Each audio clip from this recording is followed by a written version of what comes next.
कधी खरंच विचार केलाय का?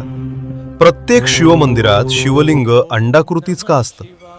फक्त परंपरा म्हणून, की यामागे शास्त्र, विज्ञान आणि अध्यात्म दडलं आहे?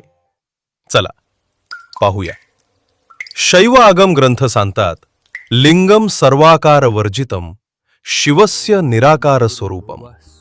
अर्थ, शिव निराकार आहे, म्हणून त्याचं प्रतीकही कोणत्याही मानव किंवा प्राणी आकारात नसावं. म्हणून अंडाकृती लिंगाकार स्वीकारला गेला. लिंग पुराणात अजून एक उल्लेख आहे, ज्योतिः स्तंभरूपम शिवलिंगम. अर्थ, शिवलिंग म्हणजे प्रकाशाचा, ऊर्जेचा स्तंभ. आता विज्ञान ऐका. मॉडर्न फिजिक्स सांगते, इलिप्टिकल शेप ही सर्वात स्टेबल एनर्जी जिओमेट्री आहे. ग्रहांच्या कक्षा, अंड, अणूंची रचना सगळीकडे अंडाकृतीच. म्हणून शिवलिंग सभोवतालच्या सूक्ष्म कंपनांना संतुलित करतं, ध्यानशास्त्र असं सांगतं. आणि स्थापत्यशास्त्र, मयमतम ग्रंथात म्हटलं आहे, लिंगे जलम समम वहती.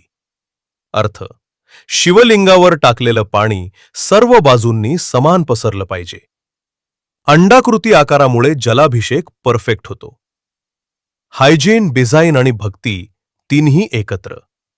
योगशास्त्रानुसार मानव शरीरात सुषुम्ना नाडी मध्यभागी असते. शिवलिंग बराबर त्या ऊर्जा नाडीचं बाह्य प्रतीक. म्हणून शिवलिंगासमोर ध्यान केलं की मन लवकर एकाग्र होतं. म्हणून शिवलिंग मूर्ती नाही, तो विज्ञान, स्थापत्य, योग आणि अध्यात्म यांचा अद्भुत संगम आहे.